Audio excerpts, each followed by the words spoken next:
आज़ादी के बाद जो भी सरकार का गठन हुआ है यहाँ कोई न कोई नुक्सा लेके अपना ये करता है और जनता को सब भजाता है। केवल चुनाव प्रणाली ही इस देश को और बर्बाद कर रहा है और मतलब पब्लिक को झूठा बनाने के लिए और पब्लिक को ठगने के लिए एक ऐसा फार्मूला अख्तियार कर लिया गया है, चाहे वो खाने पीने के सामान में हो या चाहे जो भी हो। रहते हैं हिंदुस्तान में और फिर दूसरा हिसाब किताब करते हैं। ज़रूरी नहीं है जो 5 किलो अनाज के लिए यदि लाइन लगता है तो वो देश हमारा ठीक है।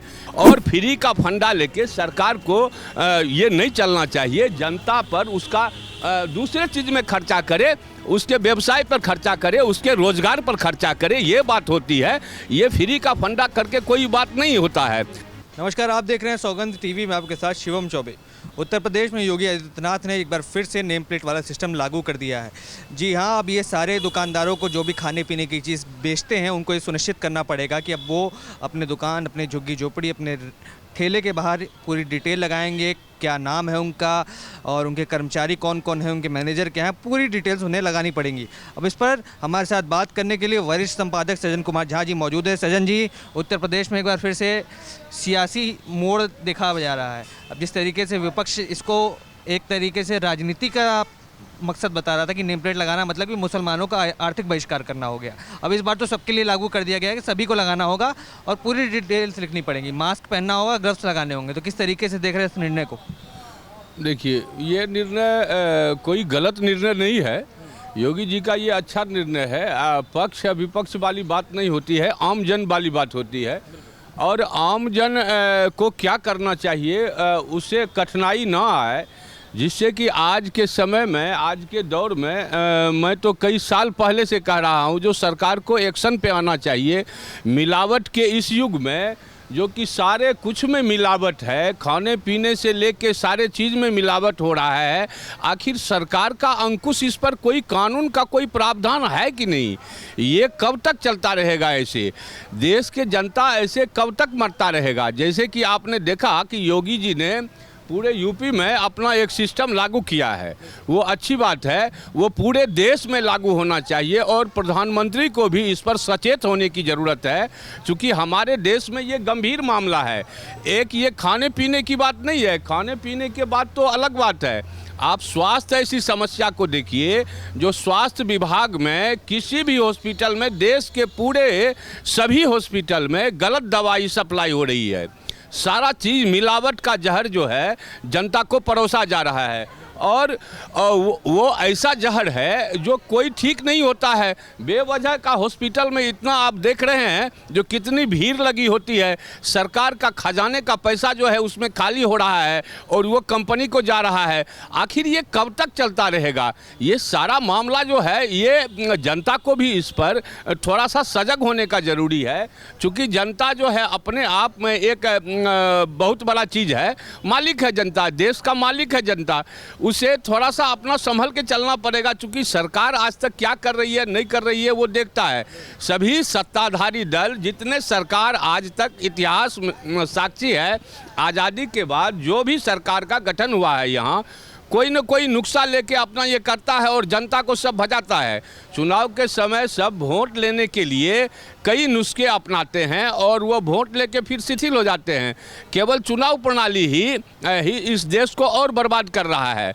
इसमें सजग होने की ज़रूरत है और ख़ास करके मिलावट के इस युग में जो है जितने हॉस्पिटल है, स्वास्थ्य विभाग में जो सरकार का पैसा जा रहा है, वो गलत दवाई के पीछे जितने कंपनी और जो सप्लाई दे रहे हैं उसके पीछे इतनी लागत लगती है गवर्नमेंट की और वो जनता को कुछ फ़ायदा नहीं होता है। एक चीज़ इसमें और आती है, कहीं ना कहीं इस समय जब सोशल मीडिया का दौर है तो इधर भी ऐसी बहुत सारी वीडियोस वायरल हो रही जहाँ पर कुछ लोग ऐसे नज़र आ रहे हैं जो खाने पीने के सामान के साथ छेड़खानी कर रहा है। कोई थूक लगाकर बेच रहा है, कोई चाट कर बेच रहा है। कई बार तो ये देखा जा रहा है कि मलमूत्र का त्याग भी कर दिया जा रहा है खाने पीने की चीज़ों पर। तो कुछ लोग इसको सोशल मीडिया पर थूक जिहाद नाम से संबोधित कर रहे हैं।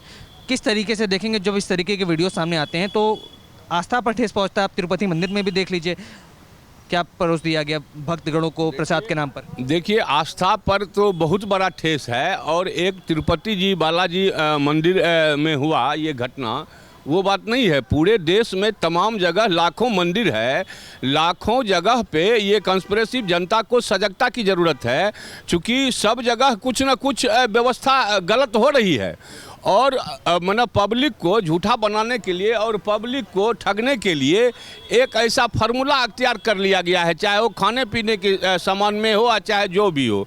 इधर जो आप देख ले हैं जिहादी मामला, वो तो समझ नहीं आता है। इस देश में लोग तो रहते हैं और हिंदू मुस्लिम की बात करते हैं, लेकिन हमारे देश में रहते हैं हिंदुस्तान में, और फिर दूसरा हिसाब किताब करते हैं। सब कोई गड़बड़ नहीं है।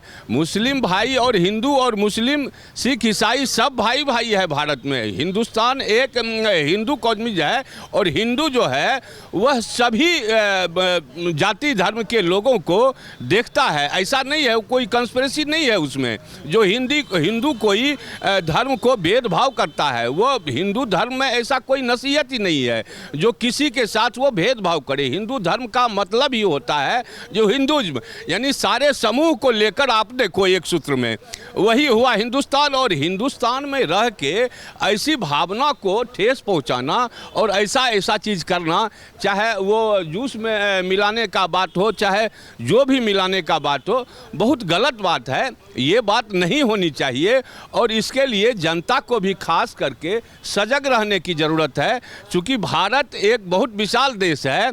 यहाँ का आबादी जो है, अब भारत देश में तो कहता है जनगणना हुआ, ये हुआ, 9 हुआ, 13 हुआ, 140 करोड़, लेकिन मेरा ये मानना है इस देश का जनसंख्या 200 करोड़ से भी पार हो चुका है। यह चाइना को भी पार कर चुका है। सरकार के पास कोई डाटा नहीं है इसका, लेकिन लेंथ ऑफ एग्रेटी के मुताबिक जो देखा जाता है वह उसमें देखा गया है जो ये जनसंख्या जो है हमारे देश का 200 करोड़ से पार हो चुका है।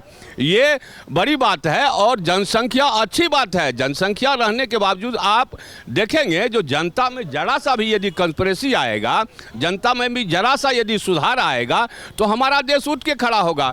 बहुत चीज़ पर सारे सरकार अपना केवल जनता को भजाना चाह रही है, उससे वोट लेकर केवल ठगने की बात करती है, कोई बात नहीं करती है। केवल फ्री का फंडा, ये मैंने सत्ता हथियाने के लिए फ्री का ये चाल चल चुका है। सब पार्टी जो परिपाटी बन गया है, जो वो फ्री दे दिया, वो फ्री दे दिया। आप देख लीजिए जो फ्री के परिपाटी में कई देश चला गया है और वो देश चला गया है तो भारत एक विशाल देश है। यहाँ जो है समूह में ये जरूरी नहीं है जो 5 किलो अनाज के लिए यदि लाइन लगता है तो वो देश हमारा ठीक है, ठीक नहीं है। किसी भी सूरत में हमारा देश ठीक नहीं है। इसलिए जो उसे यदि अनाज लेता है, आप देखेंगे, आप सुनते होंगे सोशल मीडिया पर, जो वो अनाज कोई ले नहीं जाता है, वो बाज़ार में जाता है, फिर कोई लेता नहीं है, तो इसे देने का कोई फ़ायदा नहीं है। और फ्री का फंडा लेके सरकार को ये नहीं चलना चाहिए। जनता पर उसका दूसरे चीज़ में खर्चा करे, उसके व्यवसाय पर खर्चा करे, उसके रोजगार पर खर्चा करे, ये बात होती है।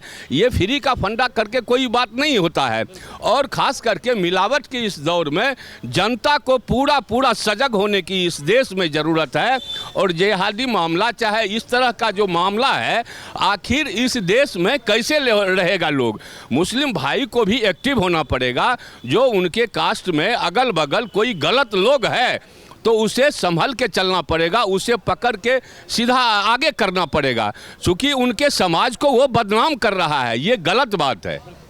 तो जिस तरीके से देखा सचिन जी ने बताया कि आजकल जिस तरीके से उत्तर प्रदेश में नया नियम लागू हुआ है, कहीं ना कहीं उसको पूरे देश में लागू होने की आवश्यकता है, क्योंकि जो मिलावट का धंधा इस समय देश के अंदर चल रहा है, कहीं ना कहीं देश के लिए वो हानिकारक है। अब आप क्या विचार रखते हैं, अपने कमेंट्स करके हमें बताइए और तमाम ऐसी खबरों के लिए हमारे साथ बने रहें। देखते रहें सौगंध टीवी। धन्यवाद।